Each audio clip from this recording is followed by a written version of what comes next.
Oke. Jadi di Cisco teknologi ini sudah banyak. Cisco ada dengan cloud, ada dengan data center, ada Internet of Things, networking, security, wireless, dan application ya. Jadi kemarin kita ada manfaat dengan DTS ya. DTS itu di Cisco itu dia punya sebenarnya beberapa kita di training ada IoT. Cuma sama Cisco sepertinya nggak jadi, sama DTS nggak jadi keluar ya. IoT, ada Big Data, ada Python, ada CyberOps dan CCNA. Gitu. Jadi beberapa dosen kita akhirnya kita coba ikutkan program DTS. Jadi ada beberapa yang memang dapat di kampus UIN dan ada di tempat lain. CyberOps sebenarnya kita juga bisa DTS Kominfo kemarin kita bisa juga ambil CyberOps, cuma apa ya, resource kita terbatas. Jadi saya sudah CyberOps, cuma waktu itu saya ngambil Red Hat akademik karena di UIN belum ada, kita punya kerjasama dengan Red Hat. Akhirnya saya ambil Red Hat gitu supaya saja keambil. Kalau saya ngambil juga CyberOps, ya nanti rugi di Red Hat-nya gitu. Jadi makanya CyberOps nggak bisa keambil gitu. Seperti itu. Dan CyberOps itu juga butuh spek komputer yang tinggi, jadi agak kesulitan juga ngajar. Oke. Kemudian Cisco juga mengikuti juga seperti AWS dan Google Cloud untuk menawarkan teknologi cloud dengan produk dari Cisco.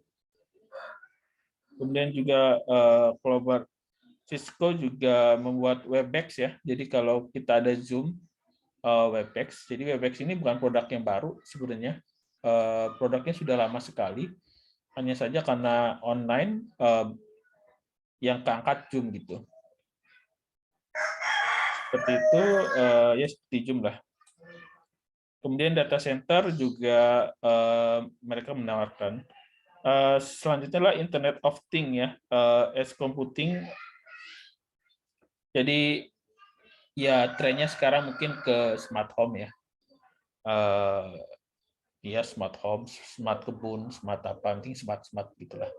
Jadi di masalahnya kalau IoT ini kelemahannya adalah ketika aplikasinya sudah di-embed ke dalam sistem, ada sebuah kelemahan, itu adalah firmware-nya. Firmware-nya tidak di-update.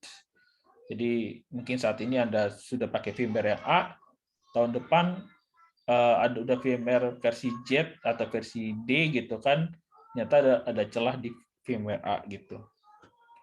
Oke, kemudian networking ya sudah, security. Security ini juga cakupannya di CyberOps juga, dan dia juga ini ada OWASP ya, Open Web Application Security Project. Ini lebih update knowledge base. Ya, jadi dia semacam kayak punya dictionary atau berita-berita tentang security tersebut, hal apa yang harus diamankan dan apa yang harus diperkuat, diamankan, diperkuat supaya untuk security. Kemudian wireless mobile application development. Nah, application development ini ya kalau Anda sudah mengikuti materi, ada yang menggunakan YAML, ada yang menggunakan XML dan seterusnya.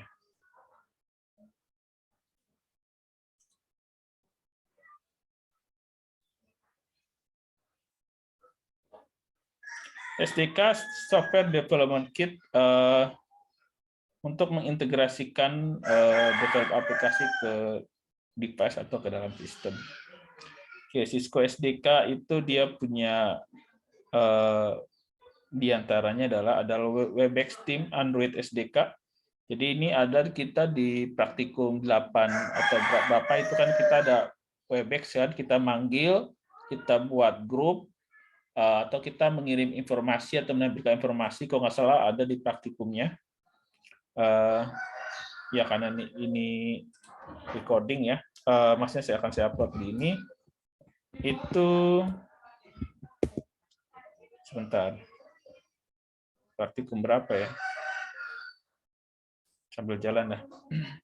Kemudian lagi Zaber Web, digunakan web application Cisco Communication termasuk voice dan video. Nah, mungkin Anda yang akan explore ya. Saya cuma kasih ini jalan ya, nanti tinggal Anda bagaimana mengembangkannya.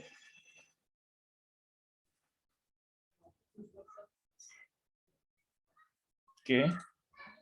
Ya, saya lupa ya. Ada beberapa praktikum di sini. Ini iklan ini apa ya? Bohong sekali iklan ini. Saya pikir saya akan dapat iklan ya. Ternyata enggak. Cuma iklan lewat doang. Ada di praktikum ini, tinggal lihat sendiri ya.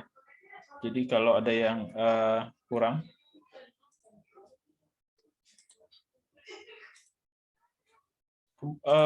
Ya, Webex termasuk, Jabber juga. Kalau Jabber guys, ya sepertinya belum ada di lab tersebut. Cisco DNA Center Multivendor ini tidak ada ya, tapi dia menyediakan. Maksudnya di praktikum kita tidak ada gitu. UCS Python SDK, Cisco API, Cisco Instant, Webex Team ya. Jadi kita masih ke Webex ya. Jadi Webex-nya harus jadi kalau ada video yang ya karena memang ada mungkin untungnya Anda nggak di-upload ya, kalau ada settingan-settingan password itu bahaya kalau ditaruh di YouTube. Oke.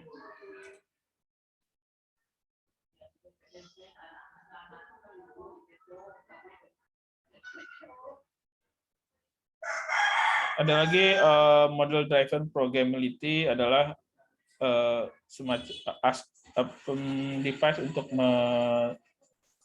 menyetujui sebuah instruksi pengaturan atau di sebuah behavior lingkungan untuk network device, lebih ke konfigurasi dan pengaturan menggunakan software protokol ya. Tidak seperti human, CLI dan GUI program interface didesain untuk mesin. Model driven programmer adalah power model yang digunakan untuk standarisasi model yang untuk konfigurasi network. Jadi kalau idealnya sekarang ini misalkan Anda setting WiFi ya, access point, ada namanya kalau zaman dahulu kala ini nggak sampai tahun 1500 atau itu ya, paling 10 tahun yang lalu. Access point itu yang digunakan kalau Anda di setting WiFi untuk 10 lantai gitu misalkan, itu setiap access point Anda setting masing-masing.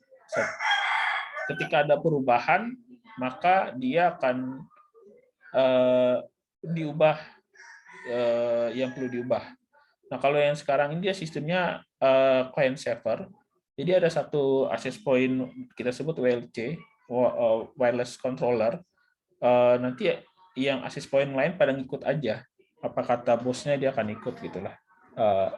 Simpelnya seperti itu. Kalau untuk di jaringan semuanya udah seperti itu. Untuk wireless ya, karena itu akan lebih memudahkan. Oke, apa itu data model? Adalah metode struktur yang menjelaskan tentang objek, baik itu bisa person, car, atau objek yang lain. Dalam networking data model kita tulis dalam sebuah device atau kita buat secara manual, diimplementasi dengan bahasa YANG. Jadi YANG itu untuk implementasi ke network device.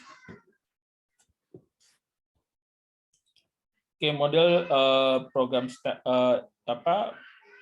desainnya. Jadi di sini ada YANG, jadi layer ketiga nih ya. layer ketiga, kemudian layer keempat SSH, HTTP, masuk ke layer kelima menggunakan XML, JSON, GBP, nggak tahu saya, protokolnya bisa netconf, kemudian aplikasinya menggunakan yang development kit JDK, kemudian baru masuk aplikasi. Jadi ini adalah desainnya. Keuntungan dari oke.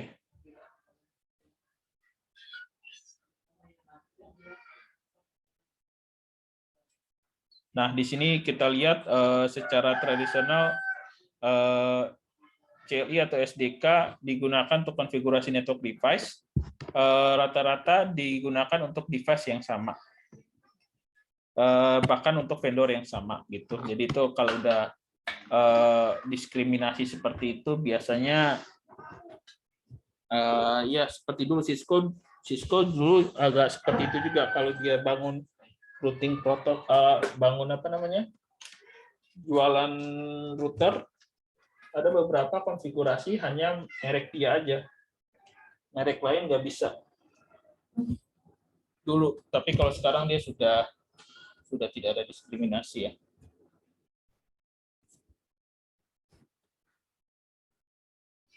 Oke, apa itu yang? Yang adalah kepanjangan dari yet another next generation.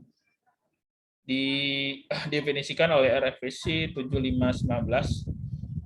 Data modelingnya digunakan oleh protokol netconf. Netconf adalah remote procedure call di layar kelima. Oke. Yang didefinisikan secara hierarki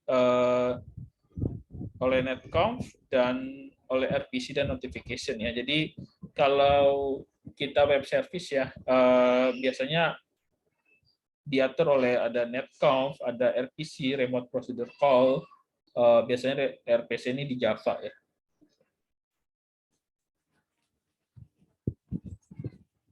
Oke, di reload ada dua tipe yang open dan native. Mau yang open itu dikembangkan oleh vendor seperti IETF, OpenConfig dan seterusnya. Didesain secara independen untuk platform dan normal untuk per vendor configuration network device. Native model dikembangkan oleh Cisco. Di relate to design integrate feature configuration only relevant to that platform. Jadi native model hanya untuk Cisco, merek Cisco. Contohnya Cisco ya. Artinya kalau yang open berarti untuk bisa semuanya. Kenapa kita butuh itu?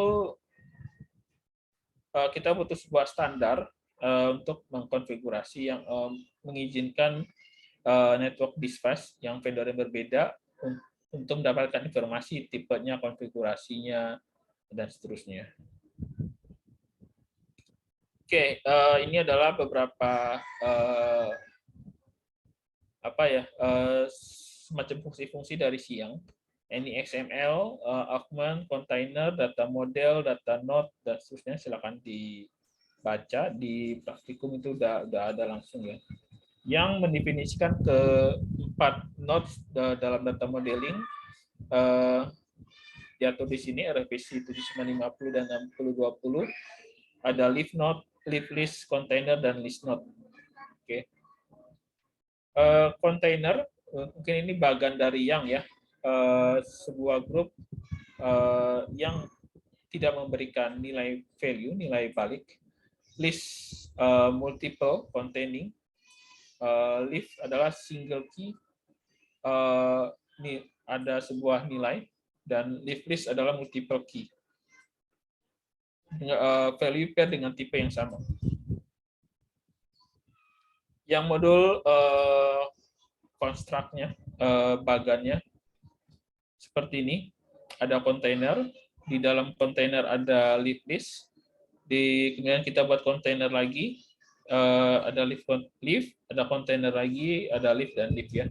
Jadi kontainer berisikan sebuah data model. Kalau memang dia membutuhkan data lagi, dibuat lagi kontainer gitu ya. Ini mungkin semacam kayak perbagian-bagiannya. Leaf ini dia ada nilai ya.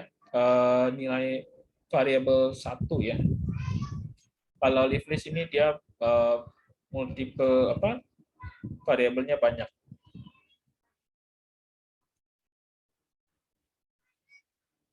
Oke, ini kita bisa melihat kita buat sebuah file IETF interface yang extensionnya, kemudian kita copy sebuah ini contoh,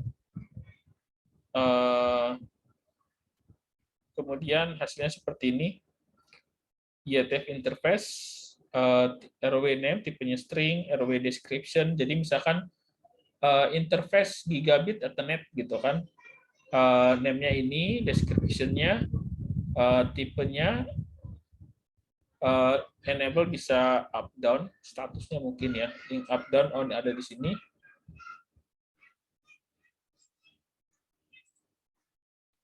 Oke, dan seterusnya.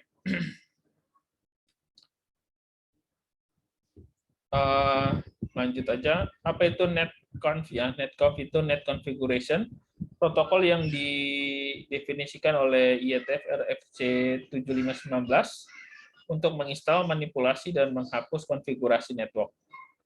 Oke, sebagai protokol utama untuk data model yang dia ada di sini.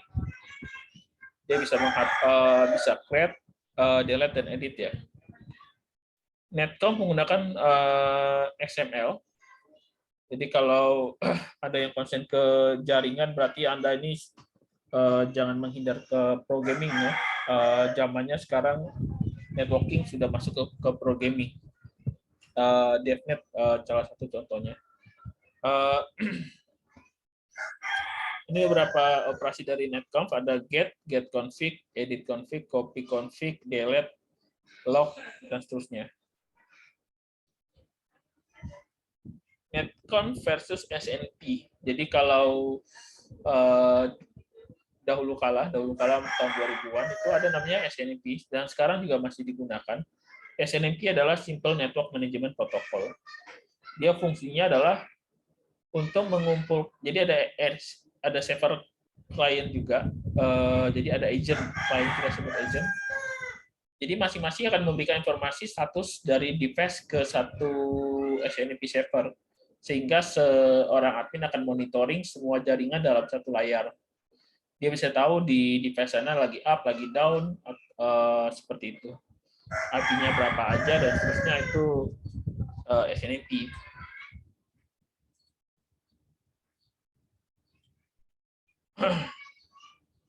Nah, mungkin kelemahan perbedaannya kita coba lihat di sini ya.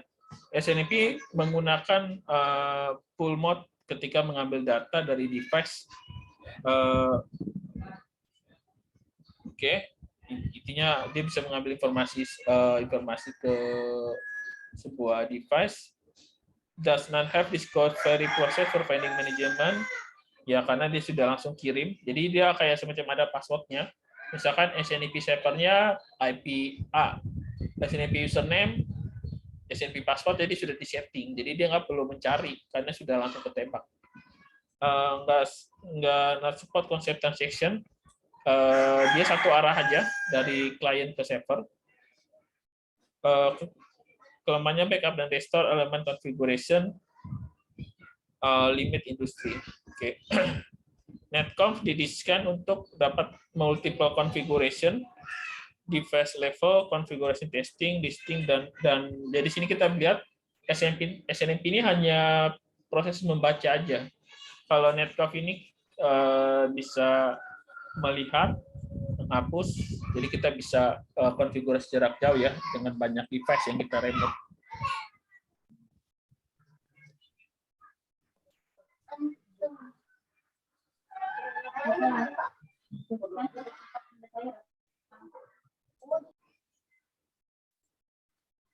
Oke, jadi kalau ingin topik tugas akhir itu, mungkin Anda bisa mengambil salah satu topik yang dari si DevNet. Yang ngambil topik dari DevNet. Kemudian kalau Anda ingin butuh perangkat Cisco ya, Anda bisa ke TIK, NICT, nanti bareng sama saya kalau mau. Waktu itu saya mengunjungi TIK itu banyak router-router Cisco yang nganggur. saya ngomong ke Pak Sofian, wah ini sayang sekali nih kalau nganggur gitu. Jadi kalau nggak offline, mungkin kalau nggak online, misalkan offline kita praktikum di sana, kita coba-coba opek-opek itu routernya. Jadi routernya nggak cuma satu, bisa ada banyak. Jadi ada satu lab yang itu router Cisco semua gitu. Ya itu waktu itu memang kita nggak bisa gunakan karena itu masih punya Kominfo. Kemudian akhirnya punya Win. Pas masuk Win pas Corona, udah selesai. Gitu. Kalau nggak, mungkin praktikum kita banyak ke sana.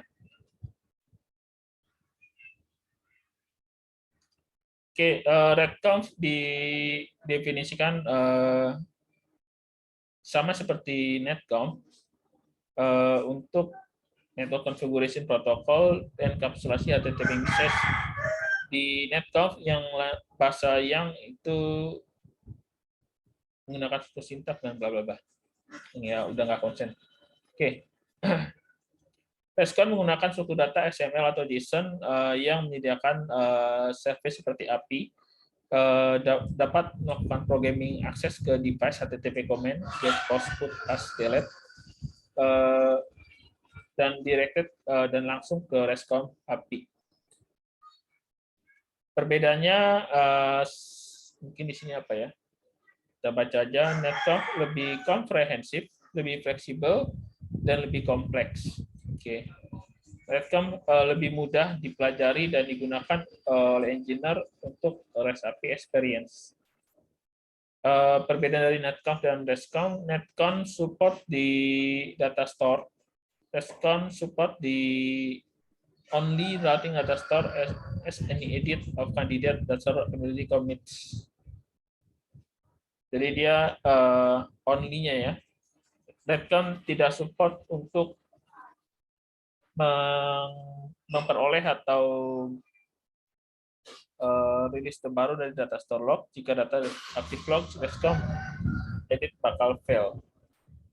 Oke, berarti mungkin RESTCON adalah yang paling mudahnya. RESTCON itu adalah versi 1, NetConf versi 2 ya. Ada fitur yang lebih kompleks yang ada di NetConf daripada RESTCON. Poinnya di situ. Oke. Get RESTCONF ini saya sampel.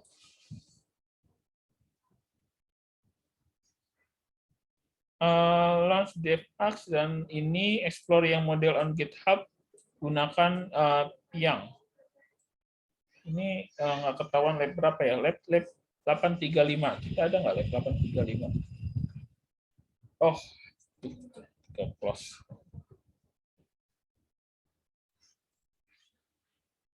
835 saya bukan penghafal ya.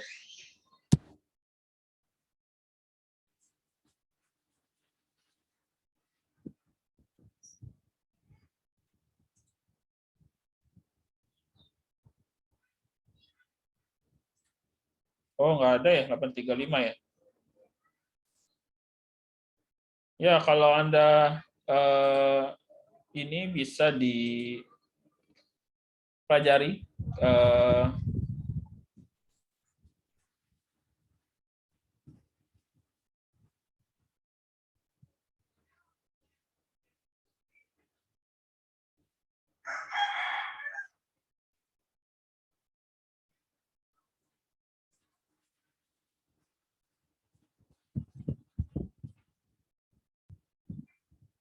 ya mungkin Anda ya, kalau HIMTI-nya punya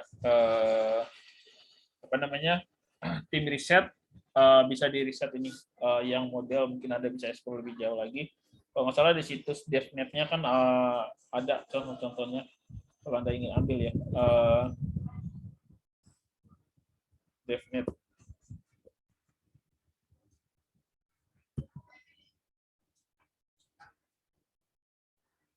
Nah, di sini Anda bisa tanya-tanya ke grup dan segala macam, kali aja Anda punya topik tugas akhir dengan tren yang saat ini gitu kan. Anda bisa ya ada VMware-nya akan ada ini, dan mungkin dari sini ada judul-judul yang bisa Anda gunakan.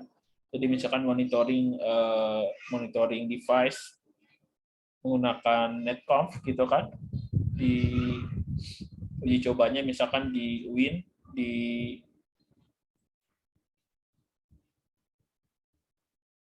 dia lewat ya. Ya di UIN misalkan, jadi nanti prototipe untuk di UIN gitu. Salah satunya kita gunakan netconf.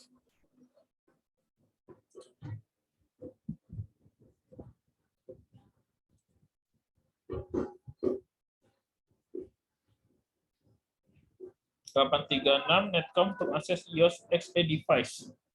836. Oh, 836. Ini 867. Oh.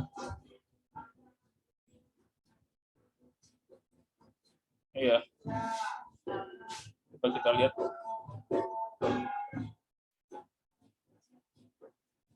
Oke.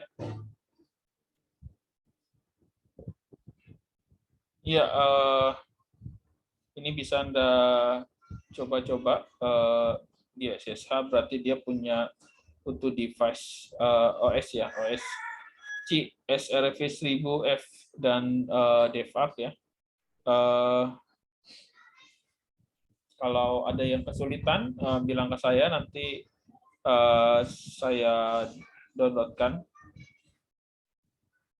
Nah, ini contohnya platform software management process. Jadi apa ya,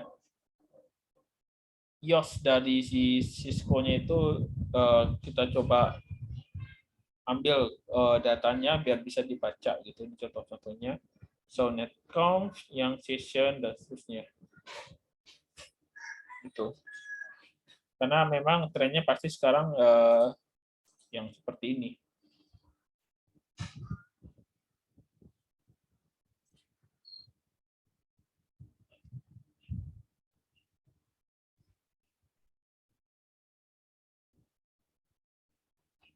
Oke, network management platform.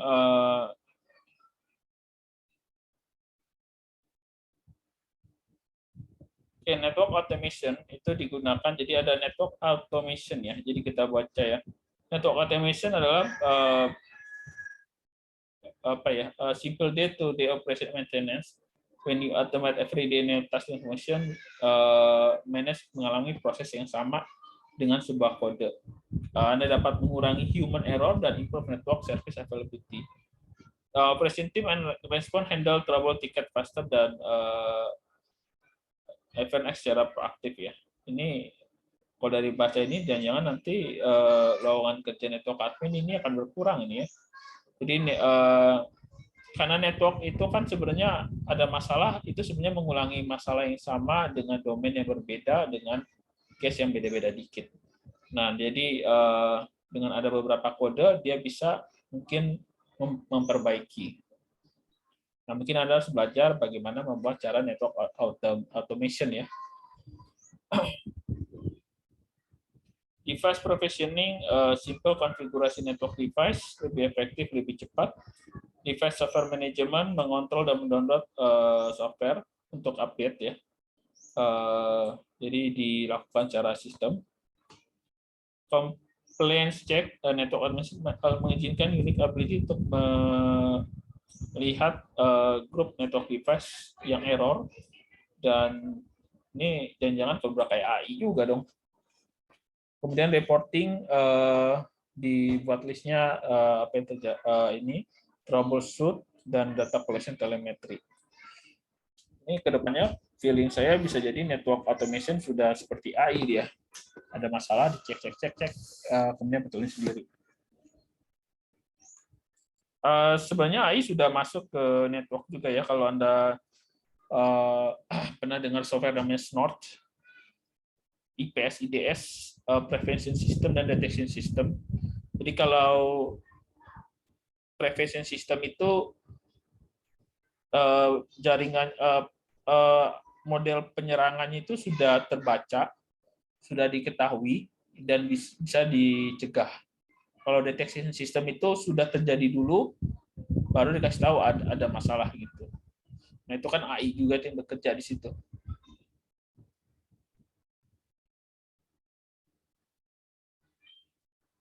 Oke, iOS adalah sistem operasinya si Cisco ya. Untuk Internet Operating System, lanjut aja.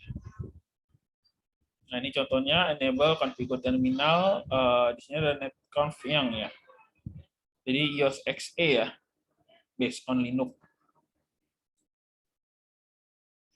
Jadi Cisco iOS XE.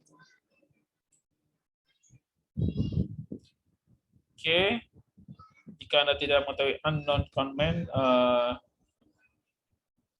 dia dianggap sebagai sebuah server. Jadi kalau Anda ngetik asal, dianggap itu adalah server gitu. Dan ternyata tidak dikenal. Ini dia aktifkan HTTP SQL Server RESTconf ya. Jadi ini saya juga belum pelajarin ya Cisco iOS XE ya. Cuma kalau dari perintahnya mirip-mirip dengan Cisco dengan paket tracer lah. Nggak jauh. Cisco DNA Center, DNA ya. Mungkin asumsi Anda ini Cisco biologi kali ya. DNA. Cisco DNA Center, foundational control dan analytic platform untuk yang besar dan organisasi yang dari mid sampai besar. Menggunakan Cisco Base Network menyediakan single dashboard, jadi satu monitor untuk network management, network automation, dan network assurance, monolitik dan security ya. Artinya bukan satu monitor ya, bisa jadi kayak 5 monitor, 6 monitor, tapi dalam satu tempat gitu ya, kayak di film-film lah. Itu dapat mensupport 360 derajat service dan integration. North, jadi ini bukan kompas ya, maksudnya adalah North utara, maksudnya menyediakan API, kemudian timur menyediakan service asinkronus. Salah klik.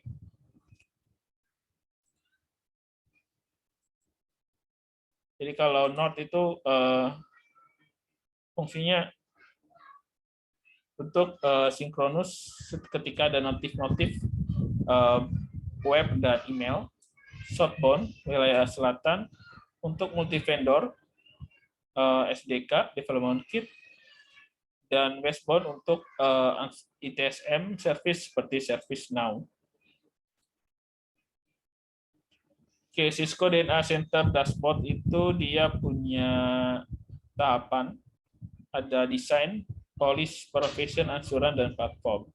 Desain itu adalah workflow-nya, kemudian dia menyediakan Cisco premise infrastruktur atau application policy infrastruktur. Policy itu ke aturan, ke user, security access, network segmentasi gitu, ke access-nya lah. Provision ke business priority-nya dan simple device development. Kemudian asuran lebih ke telemetri untuk koneksinya secara real time. Platform itu informasi dan dokumentasi DNA Center. Oke, di sini ada RBAC, RBAC ya, role based access control dengan user admin atau dia rule untuk mengatur DNA Center. Oke, jadi levelingnya, level. Produk hardware Cisco DNA Center, dia menggunakan Cisco Rack Server. Kemudian API-nya dia menggunakan HTTP, ada GET, POST, PUT, dan DELETE. Ya, silakan dibaca. Jadi Cisco DNA Center ini dalam DevNet ada API-nya, SDK-nya, ini developer kit-nya, toolkit-nya, subdomainnya, URL-nya, dan parameternya. Oke, metode detailnya seperti ini. Kalau kita gunakan perintah get atau perintah menggunakan path, delete, seperti itu.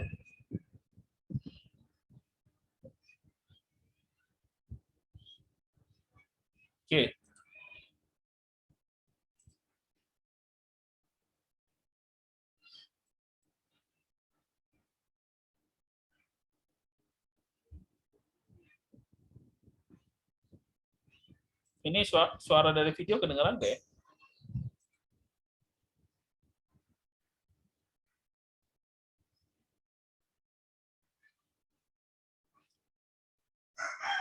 Ada, Pak. Kedengaran? Tidak, Pak. Kalau saya. Oh, tidak ya. Oke.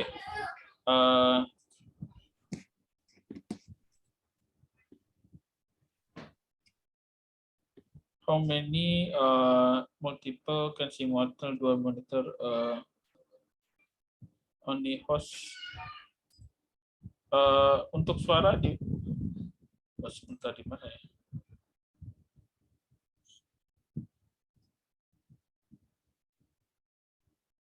Audio setting, share screen. Ada di ini Pak, di pilihan share screen di paling bawah, cek booknya itu share sound. Pas mau share screen. Oke.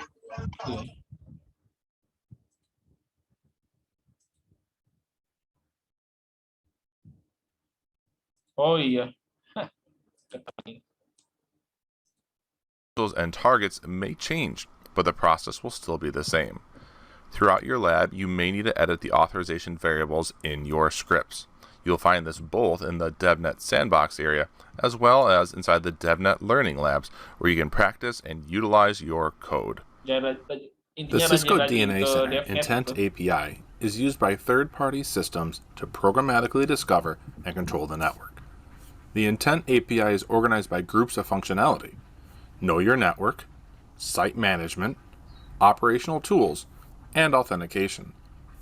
This video is going to walk through 3 tasks. We will authenticate to the Cisco DNA Center in order to receive a token. Next, we will obtain enterprise network information using a Get Network Device API function. We will then use the received network device information to find and report on associated resources. The Cisco DNA Center REST APIs use token-based authentication. We will authenticate to the Cisco DNA Center in order to receive a token, and we will be using a Python script. So let's begin. I'll open my terminal, and I need to change to the working directory of where the Python scripts are located. That'll be inside of our labs directory, followed by DevNet source, and then DNA Center. Inside of this directory, I can view the Python files that exist. Our first file we'll be utilizing is DNA Center authenticate.py. We can access this file and view the contents of it by using a variety of commands. We can start with cat, followed by the file.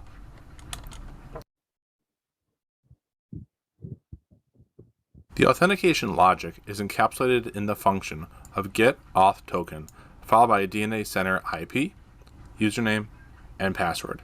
This function is written such that the DNA Center IP address and the credentials are parameters. We could use a utility function to connect to other DNA centers with the above information. The actual post information is going to be stored down below in what is our try and accept area. With the try and accept construct, this will gracefully handle the case where the DNA Center is not found. The program then simply authenticates to the DNA Center, receives a token, and prints that token to the terminal. Let's give it a try. We'll use our command.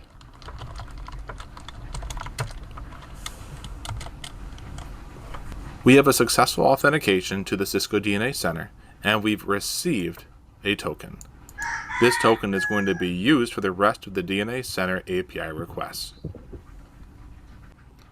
There is a variety of APIs we can use with our Cisco DNA Center. We'll be using a Devices API next. If I expand in our documentation for some of the device APIs that are available, you will see one that says Get Device List. I can select that to view more information regarding this API. This API will be returning a list of network devices based on filter criteria such as management IP, MAC address, hostname, location name, and more. We'll be using this API next. We have cleared our terminal, as now we are going to use our token to get a count of all network devices known to the Cisco DNA Center, and also we'll be grabbing some detailed information about those network devices. As we begin, let's take a look at the file stored in our directory. We've already used our DNA Center Authenticate Python code, At this time, we're going to take a closer look at the Get Network Devices list. I will use my command, cat, followed by that specific file, in order to take a closer look at this code.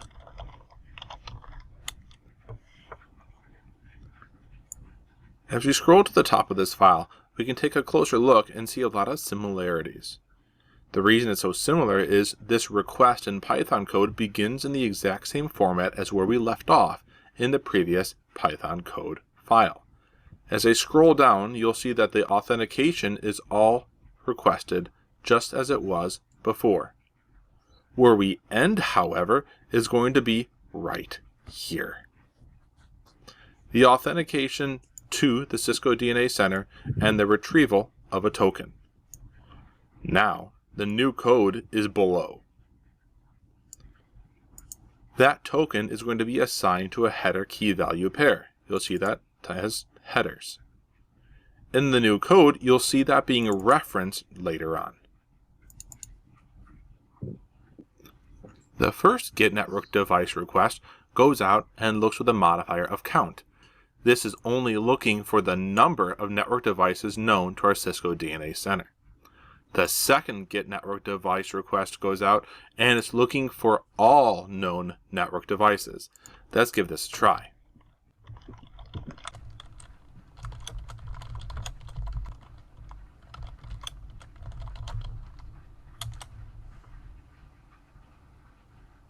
Our information has been retrieved. If I scroll back up to the top, from the output of our Python code, we can see that our authentication was successful and we've received our token. Down below, we can see the response to our first GET request.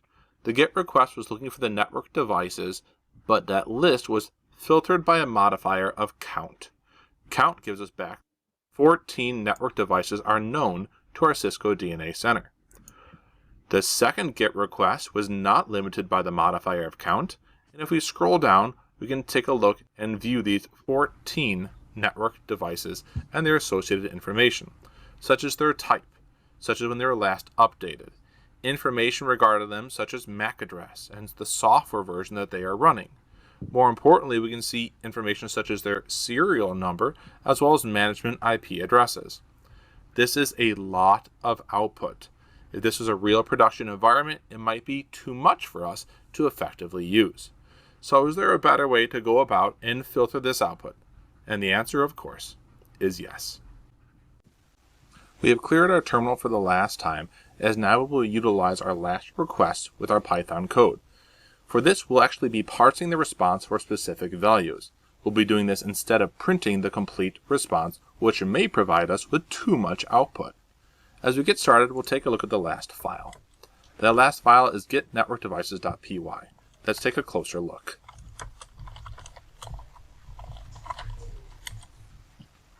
As we scroll to the top of the outputted Python code, we can see that it's going to begin similarly as before. We're going to start with an authentication to the Cisco DNA Center device so that we can receive an authentication token. If I scroll down, we'll see where this code ends, and that's going to be with the successful receipt of our DNA Center token. Now, that token will be assigned to a header key value, and that's going to be utilized just as it was before. Our code then begins with our GET request, and that GET request is going to be utilizing the modifier of count. This should give us that we have a count of 14 network devices, just as we have seen before. Now, as we scroll down, we're going to see that we're going to be looking for a specific parameter, which is the Cisco Catalyst 9300 series switch with another Get Network Device request. So not only will we have a count coming back of 14 total network devices, but we'll also have a second count being returned, which should only show us the number of Cisco Catalyst 9300 series switches. After receiving the count of our Cisco Catalyst 9300 series switches, we're going to be looking for more information regarding those devices. That information that we're looking for will include a filter, and that filter is going to be shown as our JSON. We can take a look down below at what this JSON code is going to be looking for. We'll be looking for information such as the type, the ID, the serial number, and IPv4 address information. And lastly, we're going to go through and parse that information based off of the device that identifier to discover the VLANs associated to that switch.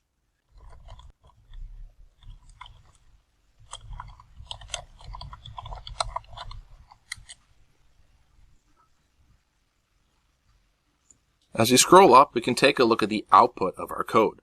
It again begins with that successful authentication, and we receive the authentication token. Down below, we can see that there's 14 network devices known to our Cisco DNA Center. Below that, we can see that 2 of those are our Catalyst 9300 series switches, and then we can see the specific information about those 2 Catalyst 9300 series switches, including the information such as their MAC address, the software, the serial number, and identifier. Now, it all ends with the parsing regarding specific VLAN information of those 2 Cisco Catalyst 9300 series switches. We can see the information such as interface VLAN 1 as well as VLAN 822. We can see that information being provided by both Cisco Catalyst 9300 series switches with our parsing inside of our code. We have used Intent APIs to get a count of devices, use that count to iterate through the results to extract out just the fields of interest, and then use those fields to learn more about specific entities, such as VLANs on our specific devices. Oke, jadi kalau nanti Anda coba SNMP, Simple Network Management Protocol, outputnya sama dengan si tadi dia pakai yang netconf ya. Jadi hanya perbedaannya ya si agent, SNMP agent yang ada di masing-masing device itu akan mengirimkan semuanya, gitu. Kalau di tadi kita masih bisa pakai token, jadi nggak ada itu pasti standar security-nya ya. Dan perintah-perintah yang lain itu tadi dia baru ngasih perintah get ya, perintah get dapatkan ini dapatkan itu ya. Mungkin nanti habis itu masih ada PR1 lagi biar dia masuk ke dalam sebuah web yang bisa dipelajarin. Kalau itu kan tadi kan banyak pusing juga kan, mungkin dibuat web yang data statistik atau gimana gitu lah. Poinnya di situ. Oke, ini masih banyak sekali ya. Coba Scholastic. Oke, mungkin kita sampai sini dulu.